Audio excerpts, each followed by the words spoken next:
Bonjour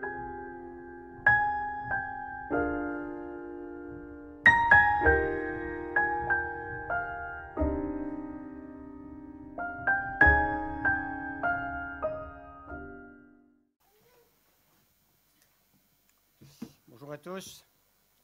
C'est encore une joie pour moi d'être parmi vous ce matin. Merci aussi d'avoir prié pour ma santé, pour le problème que j'avais, un mélanome que j'ai sur la joue. Donc, le Seigneur, dans sa grâce, a bien voulu guider les médecins. Et puisqu'on parlait de chimiothérapie, tout ça, et finalement, eh bien, on m'a enlevé un ganglion pour rien et tout est disparu. Donc, gloire à Dieu pour cela, quoi. Gloire à Dieu pour cela, pour cette guérison. Alors, je viens assez souvent ici maintenant et je ne dis pas que je fais partie de la famille de mon Église, mais les messages, j'essaie de les apporter maintenant en deux parties pour éviter que ça prenne beaucoup de temps. Et la dernière fois, pour ceux et celles qui étaient ici, vous vous rappelez, on avait parlé dans un premier temps de Jésus et la femme de Samarie. Et dans la première partie, lors de ma première visite, j'avais mentionné que parmi toutes les rencontres personnelles, en tout cas c'est personnel, hein, que nous retrouvons dans la Bible, celle que j'affectionne le plus, c'est la rencontre de Jésus avec la femme samaritaine. Mais dans ce passage, Jésus nous montre non seulement son amour envers les pécheurs, mais il nous montre comment nous devons nous y prendre pour partager notre foi avec ceux qui ne le connaissent pas.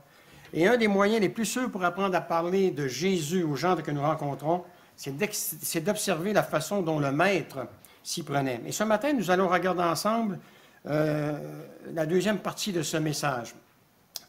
Alors, dans la première partie du message, nous avons vu que le deuxième personnage principal de ce passage était une femme qui avait non seulement mauvaise réputation, mais qui vivait dans le péché.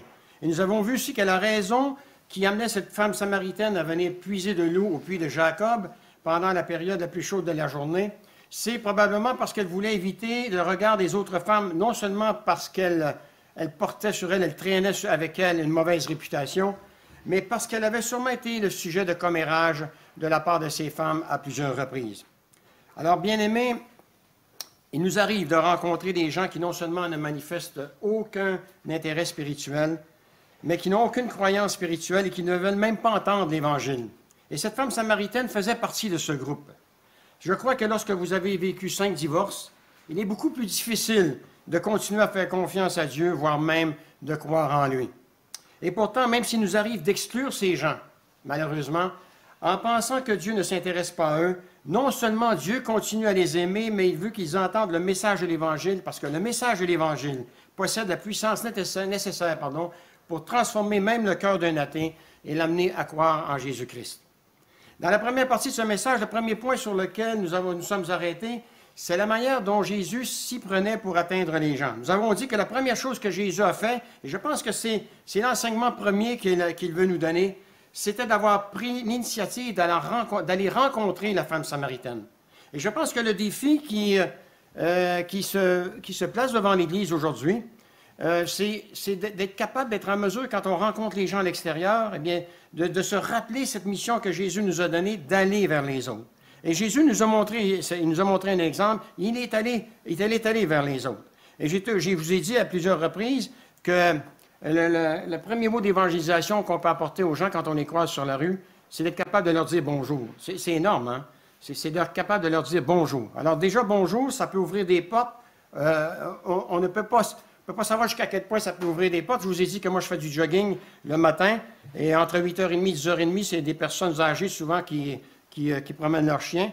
Et moi, chaque fois que je croise des gens, je prends la peine de leur dire bonjour. Des fois, ça peut prendre 5 rencontres, mais à un moment donné, eh bien, on finit par me répondre.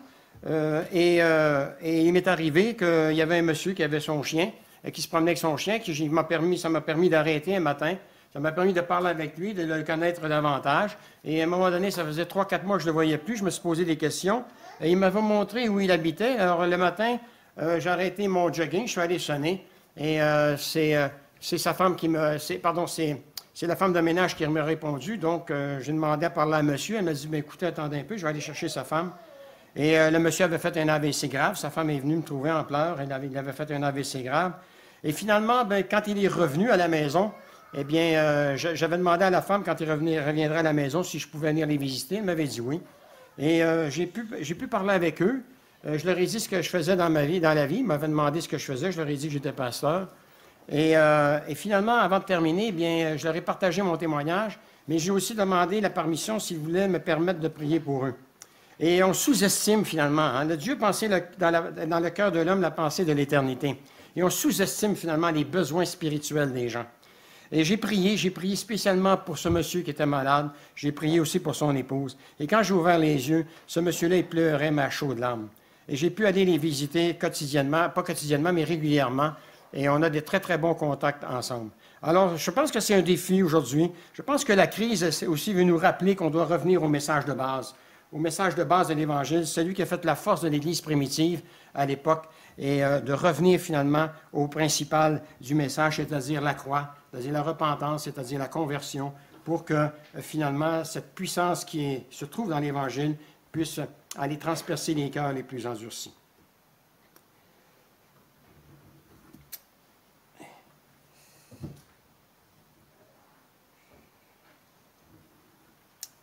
Jésus va donc se mettre au même niveau que cette femme pour qu'elle comprenne bien le message qu'il veut non seulement qu'elle entende, mais qu'elle saisisse au plus profond d'elle-même. Bien-aimés, si dans un premier temps, nous avons vu que Jésus avait pris l'initiative d'aller rencontrer cette Samaritaine, nous avons aussi vu qu'il avait pris l'initiative de commencer cette conversation avec celle-ci.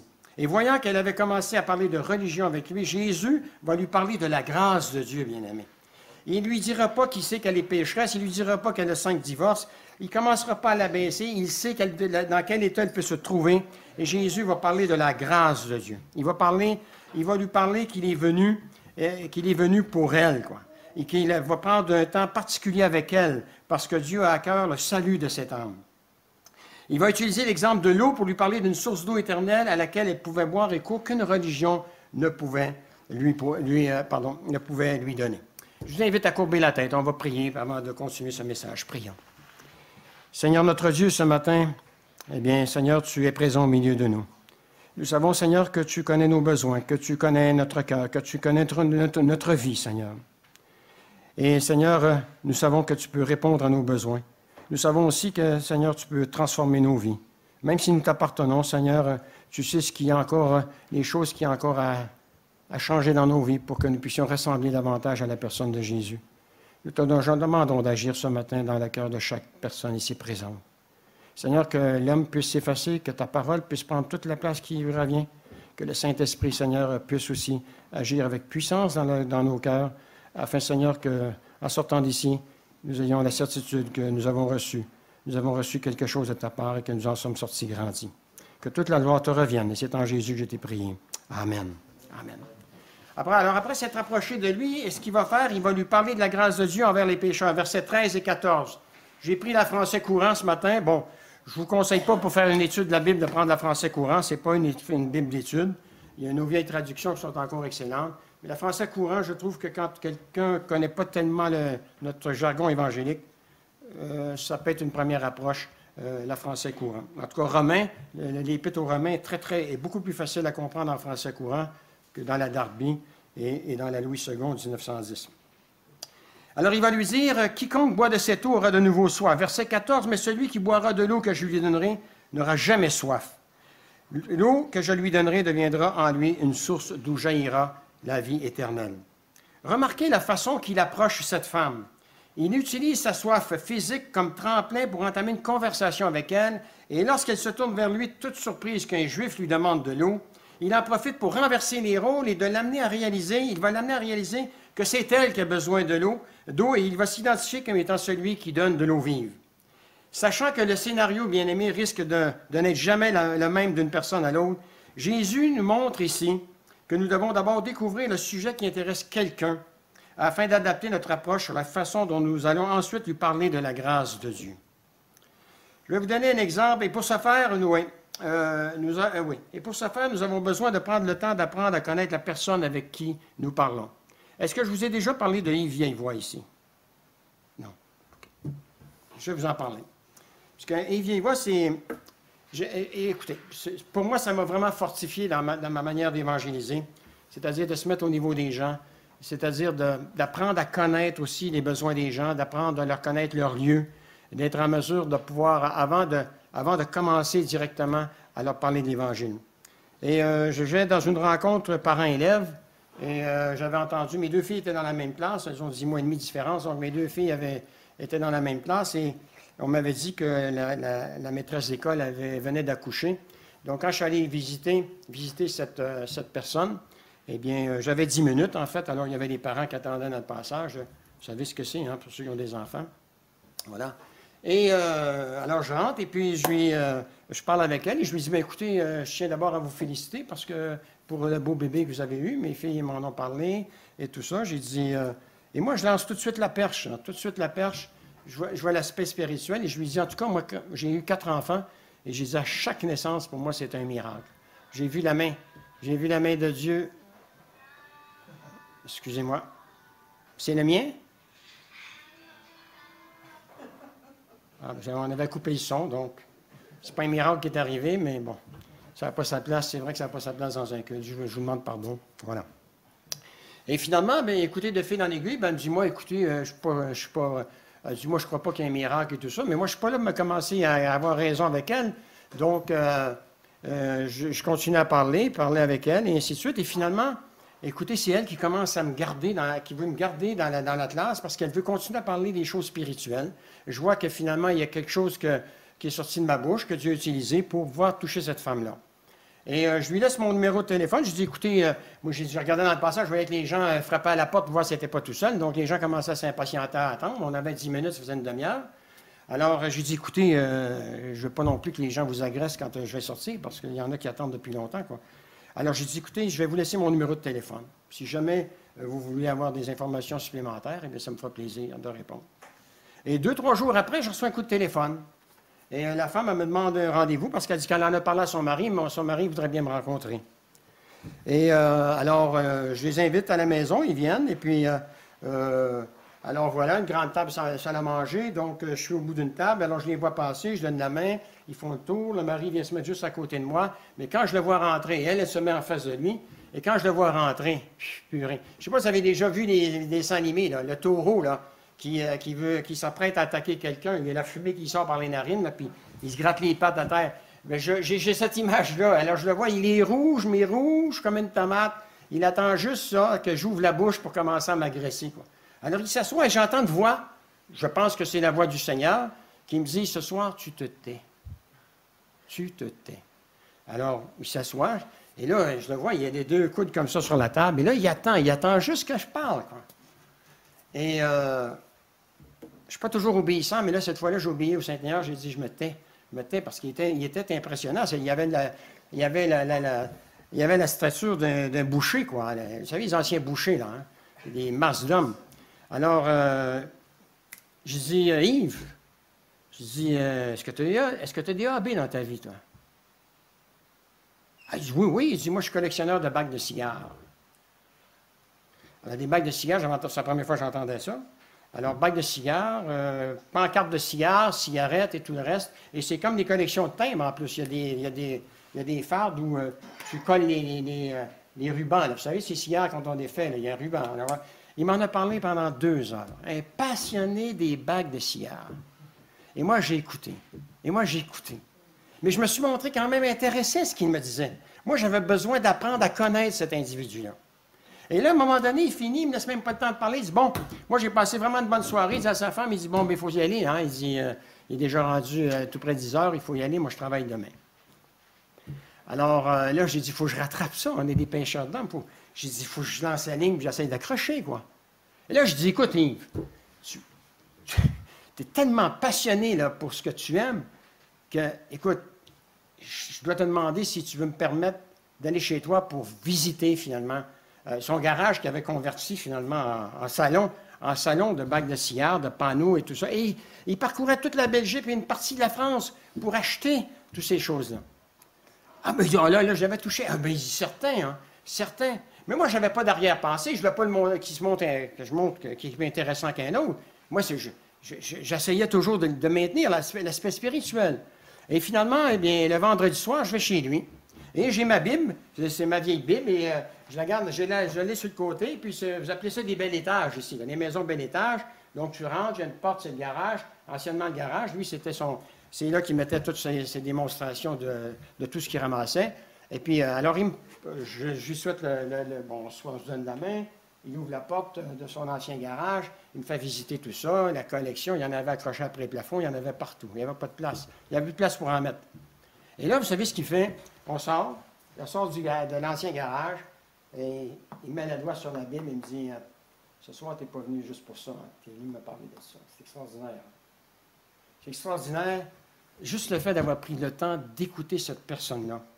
Si je prends le temps d'écouter cette personne, je gagne le temps d'être écouté par après. Et on est monté à l'étage. J'aurais partagé à tous les deux l'Évangile. Je pensais que c'était la dernière fois que je les verrais. Alors, je leur ai vraiment parlé pleinement du plan du salut, de A à Z. Et je leur ai dit, maintenant, la balle est dans votre camp. Vous savez ce que vous devez faire. Il y avait une décision à prendre. Et le dimanche matin, je suis derrière la chaire. Et puis, je présidais et je prêchais. Alors, je suis en train de regarder le déroulement du culte et tout ça. Qui je vois arriver? Eh bien, je vois arriver l'homme et la femme avec le bébé qui viennent dans l'église. Et alors j'apporte la prédication, et à la fin de la prédication, eh bien, cette personne-là, les deux personnes prennent une décision pour le Seigneur. Cet homme-là qui était mordu pour collectionner les bagues de cigares et tout le travail-là, qui touchait aux cigarettes, et ainsi de suite, il a vendu sa collection quand il s'est converti pour 25 000 €. Il a donné ça à une œuvre chrétienne. Quelle transformation! Ça faisait plus de 10 ans qu'il ramassait des bagues de cigares. 10 ans qu'il avait dépensé de l'essence, aller à droite et à gauche. Cet homme-là, il était né de nouveau. Et il n'y avait plus rien d'autre qui comptait que de servir le Seigneur. On est le dimanche. Le mardi, je m'occupais du service d'aide à la famille. Et je vois ce gars-là, Yves, qui arrive. J'ai dit, qu'est-ce que tu fais ici? J'ai dit, tu ne travailles pas? Ah, j'ai laissé mon emploi. Ben, j'ai dit, tu as laissé ton emploi, ta femme est d'accord. Elle ne le sait pas encore, mais il dit, moi, je veux servir le Seigneur. Ben, ça fait peur, hein, les nouveaux chrétiens. Hein? Ça fait peur, quoi. Tu te dis, il manque de discernement, quoi. Eh bien, ce gars-là, là, à vue humaine, il manquait de discernement, mais il était quand même soutenu par sa femme quand il lui a annoncé, parce qu'elle travaillait, donc il y avait quand même un salaire qui rentrait.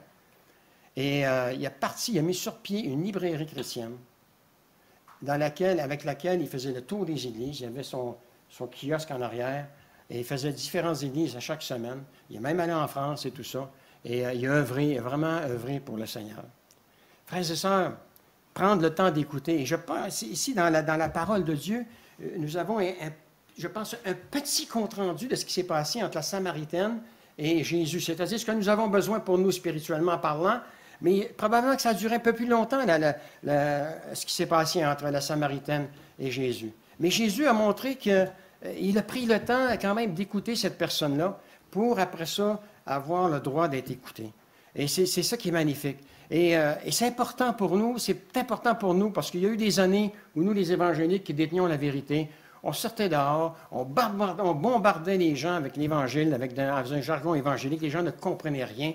Et puis on disait, ben, ils ont le cœur endurci, ils ont le cœur endurci. Non, mais si le message c'est du chinois, ça reste du chinois, c'est très difficile de prendre une décision.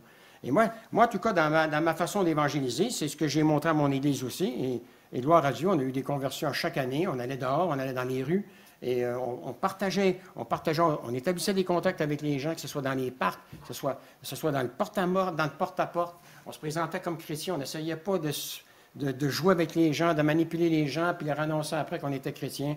On s'annonçait comme chrétiens, de quelle église on appartenait, et qu'on venait pour leur donner une invitation pour assister à une conférence. Et voilà, et on a eu des gens qui nous ont permis, ils nous ont amené de rentrer dans les portes. Jamais, moi, en 15 ans, avec l'église où j'étais, jamais personne nous a comparé à des témoins de Jéhovah.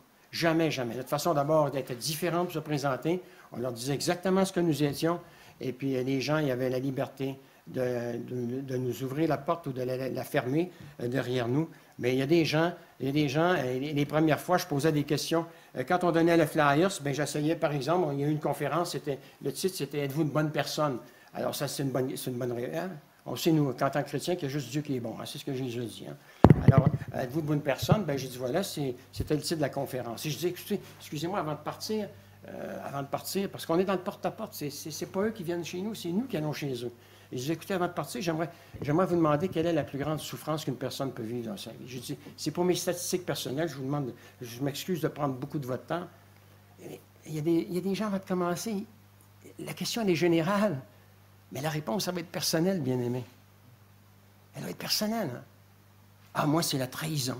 Ah, pourquoi vous connaissez quelqu'un? Pourquoi vous connaissez quelqu'un qui a été trahi, que ça lui fait très mal? Et vous voyez que ça coule, quoi. Et là, elle dit oui, quelqu'un qui vous a promis, lorsqu'il s'est marié avec vous, que ce serait pour la vie, et qui est parti avec une autre. Ah. Et j'ai dit, est-ce que ce serait possible que vous ayez vécu une situation semblable? Elle m'a dit oui. Et les gens s'ouvrent, parce qu'on se montre intéressé à leurs besoins. Le but, ce n'est pas de les amener à l'Église. Moi, amener les gens au Seigneur qui aillent dans l'Église, qui veulent. Ce qui est important, c'est de les amener à Jésus-Christ. Et le Seigneur les amènera dans l'Église qu'il a choisi pour eux, bien-aimés. Mais on a vécu des drames dans du porte-à-porte et c'était une première rencontre. Et on a besoin, je pense que c'est le défi de l'Église du 21e siècle aujourd'hui. On doit sortir à l'extérieur, aller rencontrer les gens, s'intéresser, montrer qu'on s'intéresse à eux, bien-aimés. C'est le modèle qu'on a avec l'Église primitive. Et aussi, on doit s'adapter, on doit adapter notre message aussi à ce que l'Église primitive prêchait. Je m'excuse, mais l'Évangile bonbon, ça fait rentrer des gens dans l'Église, c'est vrai, mais ça n'amène jamais les gens à naître de nouveau. Et on a besoin de revenir au modèle de l'Église primitive. Jésus va lui parler donc de la grâce de Dieu. Et remarquez, sachant que, l'auteur des Proverbes écrit qu'il faut beaucoup de sagesse et de discernement pour gagner les âmes. Et Jésus va donc prendre ici l'exemple de l'eau pour le tourner à son avantage en disant, « Femme, c'est toi qui as soif, et je suis celui qui donne de l'eau. » Et c'est un don de Dieu. Quiconque demande reçoit cette eau qui donne la vie.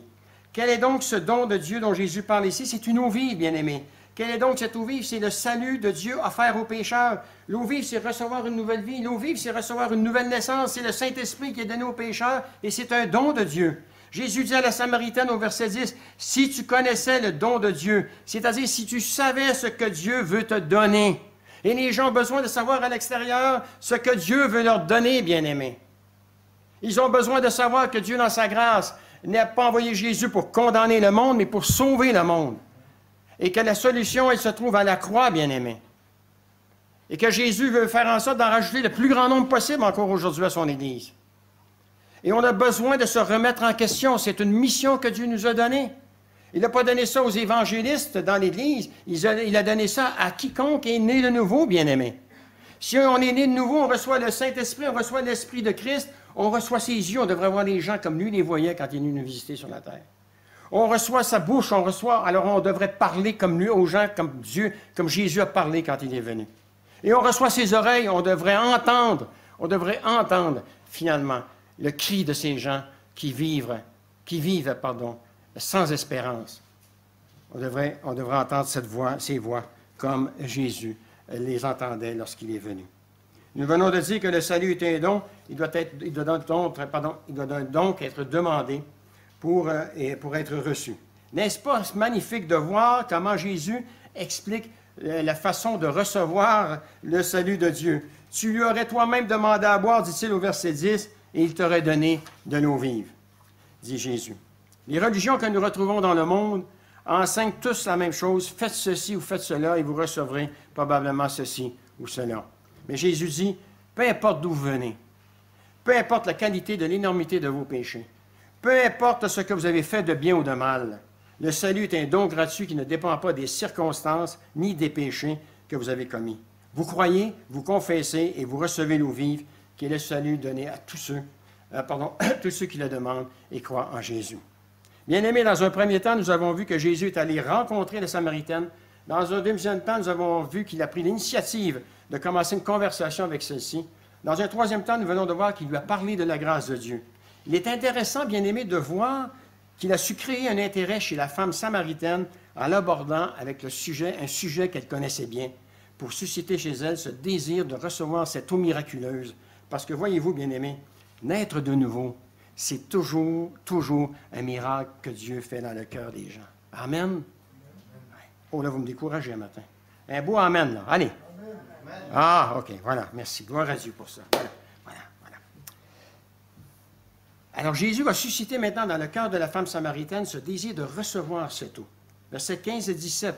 La femme lui dit, « Maître, donne-moi cette eau pour que je n'ai plus soif. et que je n'ai plus besoin de venir puiser de l'eau ici. Remarquez que Jésus ne se contente pas de promettre de donner de l'eau à cette femme seulement pour une journée. Il lui promet que cette eau vive provient d'un puits qui est inépuisable et qui va commencer à jaillir dans son cœur à partir du moment où elle le demandera, et ce, pour l'éternité. Bien-aimé, cette promesse que Jésus fait à cette femme, elle est aussi pour nous, cette promesse. Et c'est là notre espérance vivante. Les paroles que Jésus vient de prononcer vont susciter chez cette femme ce désir d'en connaître davantage sur cette eau vive. Et bien-aimé, la façon aussi que nous témoignons, bien-aimé, on dit qu'on reçoit cette joie et cette paix qui vient d'en haut. Bien, il faut quand même la manifester, cette paix et cette joie qui vient d'en haut, bien-aimé. Si on témoigne qu'on est de là 2 fois plus malheureux que ceux qui ne connaissent pas le Seigneur, bien, c'est peine perdue. Mais on parle de notre espérance vivante, on parle de la résurrection. On ne parle pas juste de la crucifixion, on parle de la résurrection. Quand vous lisez Actes chapitre 4, le Sanhédrin n'a pas empêché Pierre et Jean de prêcher la crucifixion de Jésus. Hein? Il les a empêchés, il leur a demandé de ne plus prêcher la résurrection de Jésus. La résurrection, bien-aimé, ça démontre que le diable a été vaincu. Vaincu, bien-aimé. Que Jésus est encore vivant aujourd'hui. Et que c'est la même promesse qu'il vous fait à vous et à moi. Qu'un jour, de la même manière que Dieu a ramené Jésus-Christ de la mort à la vie, de la même manière, il vous ramènera, vous et moi, de la mort à la vie. Et c'est là notre espérance vivante. Pourquoi garder ça pour nous? Pourquoi on devrait garder ça pour nous? Pourquoi les gens pleurent quand ils sont au-dessus d'un cercueil? Hein, ma grand-mère, moi, elle pratiquait une religion, et quand elle a vu son époux, quand on a descendu du cercueil, ben, elle s'est jetée dans la fosse avec lui. Pourquoi? Parce qu'elle croyait que c'était la dernière fois qu'elle le verrait. Elle n'avait aucune espérance vivante, ma grand-mère. Mais nous, bien-aimés, ce n'est qu'à nous revoir. Hein. On a une tristesse dans le cœur parce qu'on va perdre cette présence qu'on aimait pendant quelque temps. Mais bien-aimés, ça ne s'arrête pas là pour le chrétien. Vous savez, bien-aimé, le chrétien commence à vivre quand il meurt. C'est ça qui est important de se rappeler. Le chrétien commence à vivre quand il meurt, bien-aimé. Parce qu'il rentre dans la présence de son... Et là, il commence à vivre pour l'éternité. Il est dans la présence de son Sauveur bien-aimé, Jésus-Christ. Cette femme qui était complètement indifférente concernant les choses de Dieu au moment où Jésus va commencer à parler, va non seulement laisser tomber toute forme d'opposition pour ouvrir toute grande ses 2 oreilles au message de l'Évangile proclamé par Jésus, mais ouvrir également son cœur pour recevoir cette eau vive. Combien de fois, bien-aimé Jésus, Dieu nous a-t-il attendus? Combien de fois avons-nous raté ce rendez-vous avec lui dans le passé? Combien de fois avons-nous rejeté l'Évangile avant de l'accepter? Et pourtant, notre Sauveur bien-aimé nous a toujours attendus près de ce puits pour nous donner cette eau vive. Ne nous décourageons donc pas pour annoncer l'Évangile, ce beau message du salut qui parle de Jésus-Christ. Rappelons-nous qu'il y a un temps pour semer et un temps pour récolter, et que nous ne sommes pas là pour ramasser un certain nombre de trophées pour montrer qu'on est meilleur que d'autres dans ce domaine-là. C'est Dieu qui convertit. Amen? C'est Dieu qui convertit. C'est Dieu qui convainc de péché, de justice. C'est Dieu qui convertit, bien-aimé. J'ai été hospitalisé il y a quelques semaines. Et finalement, on m'a offert une chambre privée ou une semi-privée. Et j'ai choisi la semi-privée parce que s'il y avait quelqu'un aussi qui serait hospitalisé avec moi, ça serait peut-être l'occasion pour lui rendre témoignage. Et ce monsieur-là, il avait 83 ans. Et on devait y faire des pontages. En tout cas, il y avait une jambe abîmée, il y avait un orteil, la grosse orteil qui commençait à noircir. Et il n'y avait plus de sang qui se dirigeait dans ce coin-là. Alors, ça réussissait ou ça échouait, l'opération. Et il était quand même fort alerte en dehors de ça. Il était quand même fort alerte et je pense que c'est sa question de surpoids qui avait amené finalement à développer ce genre de problème. Et alors, je vais lui parler, je me présente et tout ça, il se présente. Et je lui dis, je viens d'entendre l'infirmière qui vous a dit qu'il fallait que vous soyez encouragés pour l'opération à venir et tout ça, que vous n'étiez pas rentré pour vous faire couper une jambe. Il dit non, mais il dit, si ça ne réussit pas, moi, tout de suite, il dit, j'ai déjà décidé, j'ai averti les miens, que c'était l'euthanasie. Ben, pour moi, il m'ouvrait une porte. Hein. Alors, j'ai dit, est-ce que vous croyez qu'il y a une vie après la mort? Ah, et moi, tout de suite, j'ai témoigné parce que, vous savez, je ne le verrai peut-être plus jamais, ce bonhomme-là. Moi, c'est la première journée qu'on est ensemble. Je ne le verrai peut-être plus jamais, quoi, après. Et je ne sais pas à quel moment il va sortir ou moi, je vais sortir après mon opération. Alors je dis, écoutez, moi, je crois sincèrement qu'il y a une vie après la mort, puisque Jésus-Christ est revenu de la mort à la vie, il est vivant. Et parce que je crois en lui, eh bien, il m'accorde la même promesse que je vais revenir aussi un jour de la mort à la vie et régner, et vivre et régner avec lui sur cette nouvelle terre et ces nouveaux cieux qu'il va créer un jour. J'ai laissé avec ça. Et finalement, écoutez, il m'a réveillé durant la nuit pour me poser des questions. Et le jour, écoutez, il faisait tout pour capter mon attention, fait que je continuais à lui parler du Seigneur, quoi, de lui parler de ma foi. Et ça s'est terminé, moi je ne suis pas resté là longtemps, une journée et demie, ça s'est terminé, bien aimé, qu'on a pu échanger nos numéros de téléphone. Et ça fait déjà 2 fois qu'il m'appelle. Donc, il y a une semence qui a été déposée, je ne sais pas jusqu'où ça va aller, mais il s'appelle Marcel, gardez-le en prière, il s'appelle Marcel. Et je pense que c'est un homme. Je pense que c'est un homme que Dieu aime autant que vous, autant que moi. Je pense que c'est un homme que Dieu, vous aussi, c'est quelqu'un que Dieu a à cœur de sauver. Donc, prions pour cet homme-là. 83 ans, bien-aimé. 83 ans. Verset 16, Jésus lui dit, « Va chercher ton mari, reviens ici. » Et ce mot « mari » lui rappelle tellement des périodes de conflits, d'échecs survenus dans sa vie, dans la vie de cette pauvre femme. Elle va se retourner vers Jésus, elle va lui dire, verset 17, « Je n'ai pas de mari. » Jésus lui dit, « Tu as raison de dire que tu n'as pas de mari. » Elle reconnaît qu'elle n'a pas de mari, mais elle lui cache qu'elle vit avec un homme qui n'est pas son mari. Jésus va lui dire, « Tu as raison d'affirmer que tu n'as pas de mari, car tu as eu 5 maris, et l'homme avec lequel tu vis maintenant n'est pas ton mari. Tu as dit la vérité. » Alors la femme s'exclama, « Maître, je vois que tu es un prophète. » Bien-aimé, il manquait encore une chose à cette femme pour voir ses péchés être effacés, se convertir. Et car une personne peut avoir cru en Jésus, mais ne pas être encore convertie. Jacques le rappelle au chapitre 2, verset 19, « Tu crois qu'il y a un seul Dieu, très bien. Les démons le croient aussi, mais ils tremblent de peur. » Quelqu'un peut savoir qu'il est né avec le péché qui habite en lui, que le salaire du péché, c'est la mort, et ne pas voir ses péchés être effacés. Comme le dit l'apôtre Pierre dans le premier message évangélique, dans Actes chapitre 3, verset 19, « Repentez-vous et convertissez-vous pour que vos péchés soient effacés. » On a besoin de ces 2 éléments-là. Oui. Repentance plus conversion égale nouvelle naissance, effacement des péchés.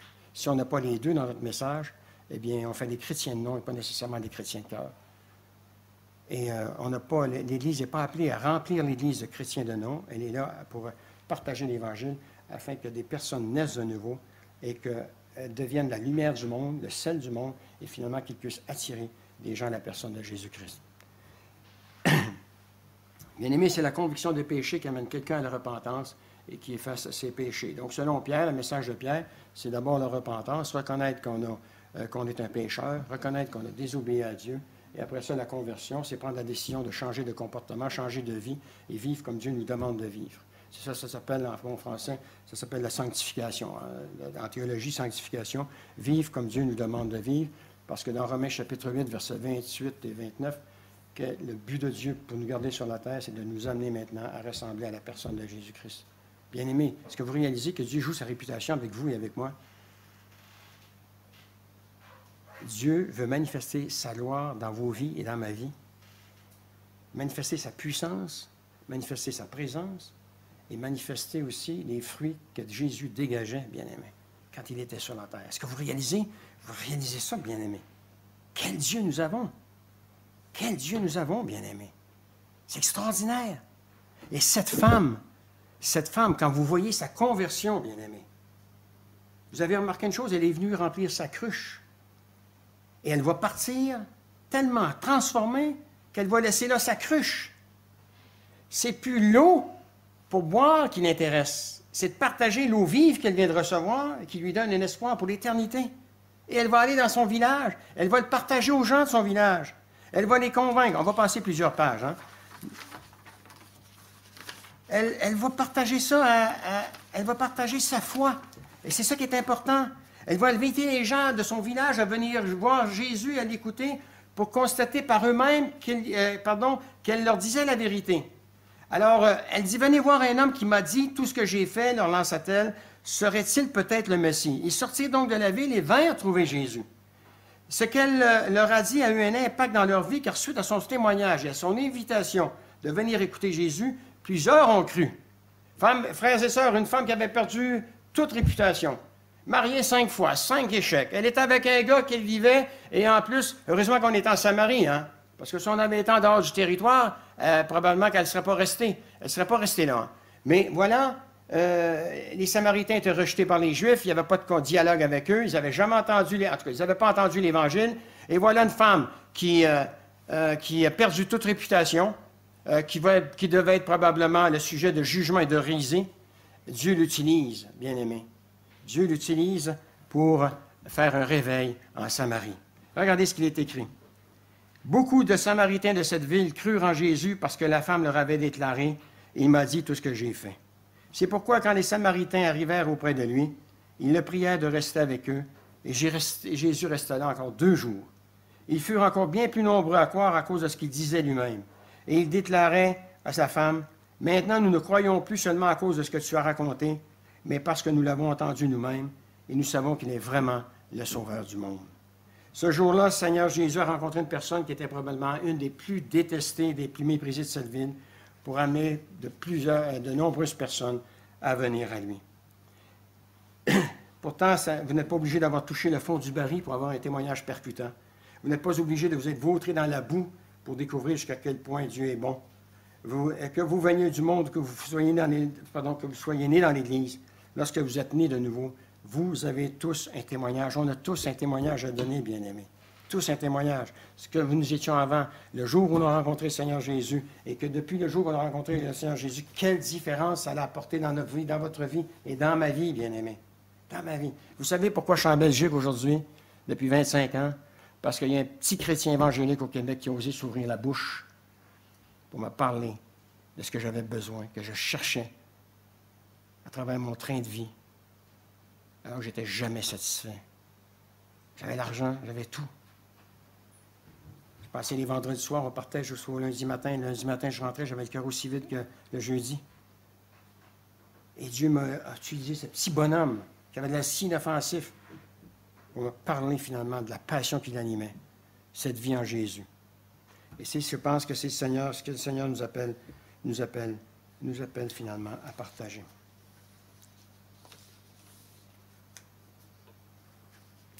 Cette femme a non seulement partagé sa foi, mais elle avait une foi rayonnante. Verset 42, nous apprenons à la fin du verset 42 que ces Samaritains, qui étaient tellement détestés par les Juifs, avaient compris quelque chose que ces mêmes Juifs n'avaient jamais tout à fait compris. Ils avaient compris que Jésus était en effet le Sauveur du monde. Ils avaient entendu le témoignage de cette femme, et après avoir entendu le témoignage de Jésus, ils avaient cru en lui. Ils vont dire à la femme au verset 42, « Maintenant, nous ne croyons plus seulement à cause de ce que tu as raconté, mais parce que nous l'avons entendu nous-mêmes, et nous savons qu'il est vraiment le Sauveur du monde. » Chers amis, nous apprenons finalement dans ce passage que personne n'ira au ciel parce que son père ou sa mère était sauvé, ou que ses parents étaient missionnaires, ou encore parce qu'ils sont nés dans l'Église. Chacun doit prendre lui-même sa propre décision. Tôt ou tard, nous devons tous faire un pas de foi et dire « Je reconnais que je suis pécheur, que j'ai transgressé la loi de Dieu, que je me repens, que je me convertis, c'est-à-dire que je prends la décision de me détourner de ma vie de pécheur pour vivre comme Dieu le demande. Je reconnais que c'est par son sacrifice sur la croix que mes péchés sont effacés et que lui seul est mon Sauveur et mon Seigneur. » Cela nous ramène à une phrase cruciale que l'on retrouve au verset 10. « Si tu connaissais ce que Dieu donne et qui est celui qui te demande de l'eau à boire, c'est toi qui en aurais demandé et il t'aurait donné de l'eau vive. » Réfléchissez à ces 3 petits mots. « Si tu connaissais », c'est-à-dire si tu savais qui je suis, tu me demanderais et je te donnerai la vie éternelle. Bien-aimés, ce matin, peut-être que dans sa grâce, vous connaissez tous le Seigneur Jésus ce matin. Il est possible. Et Dieu vous donne un mandat. Dieu vous donne une mission. De partager avec les autres ce qui fait votre espérance vivante. De partager avec les autres celui que vous avez rencontré qui a marqué votre vie. Au point de faire en sorte que vous avez des objectifs qui sont maintenant différents. Vous ne travaillez plus pour les choses de ce monde, vous travaillez maintenant pour les choses du royaume de Dieu, bien-aimés. Et Dieu veut vous utiliser pour manifester sa gloire, comme il l'a fait avec cette Samaritaine. Vous savez ce que ça me fait penser? Quand on lit l'histoire des réveils, les réveils ont toujours souvent commencé par les gens qu'on sous-estimait le moins dans l'Église. Mais des gens qui avaient une vie de prière incroyable. Des gens qui avaient une vie de prière extraordinaire. Charles Spurgeon, il y avait 700 personnes dans son sous-sol qui priaient quand il prêchait. John Wesley, il y avait des gens qui priaient pour lui. Dwight Moody, il y avait 2 femmes qui le poursuivaient dans chaque réunion où il allait. Et lui, il était troublé de voir qu'elles étaient toujours là, toujours pensées, toujours les yeux fermés, toujours pensives. Et à un moment donné, il est allé les trouver, parce qu'il en avait ras-le-bol de les voir toujours là. Il a dit, mais pourquoi vous venez, pourquoi vous me suivez, vous voulez me prendre en faute? Non, non. On prie pour que Dieu vous donne son onction, pour que vous ne ramassiez pas une poignée d'âmes, mais que vous puissiez ramasser comme avec un filet. Et sa vie a changé à partir de là, parce que c'est ce qui s'est produit. C'est ce qui s'est produit. Maintenant, je ne suis pas en train de vous dire que le plan de Dieu, c'est de faire en sorte qu'on ait des évangélisations partout dans le monde. Je pense que quand ça arrive, c'est comme des ministères de Billy Graham au 20e siècle. Je pense que Dieu, si l'Église ne veut pas sortir pour aller à l'extérieur pour évangéliser, bien, Dieu n'est pas limité dans ses moyens. Au 20e siècle, c'est personnel. Hein? C'est personnel. Moi, je parle en fonction de ce qu'on a vécu au Québec. Quoi. Eh bien, Dieu a élevé un ministère comme Billy Graham pour faire en sorte que les gens puissent entendre l'Évangile. Maintenant, moi, j'ai participé à cette campagne-là, et dans les 3 dernières semaines, on a appris que Billy Graham ne viendrait pas évangéliser parce qu'il était souffrant. Et c'est son beau-fils, son gendre qui est venu. Et vous auriez dû voir la tête des pasteurs. Et ils sont tous tombés déprimés, quoi. Comme si c'était Billy Graham qui avait le pouvoir d'amener les gens au Seigneur. Et c'était une catastrophe. L'Église ne s'est pas relevée pendant 15 ans de cette campagne-là. Pourquoi? Parce qu'elle faisait déjà 25 ans que personne n'évangélisait. On s'était appuyé sur l'effort d'un homme pour amener les âmes au Seigneur. Et c'était une catastrophe. Et le Seigneur a voulu nous montrer une chose. Arrêtez de vous fier sur des super-hommes. Appuyez-vous sur ma parole. Elle est encore esprit et vérité. Elle a encore la puissance nécessaire pour convaincre quiconque de péché, de justice et de jugement. Bien-aimés, est-ce que vous réalisez, je me répète, est-ce que vous réalisez, parce que souvent on sous-estime, est-ce que vous réalisez que Dieu veut vous utiliser pour manifester sa gloire à travers vous? C'est une grâce qu'il vous fait, bien-aimés. C'est une grâce. Alors profitons du temps que nous sommes sur la terre pour manifester cette grâce auprès de ceux et celles qui ne le connaissent pas. Que le Seigneur vous bénisse.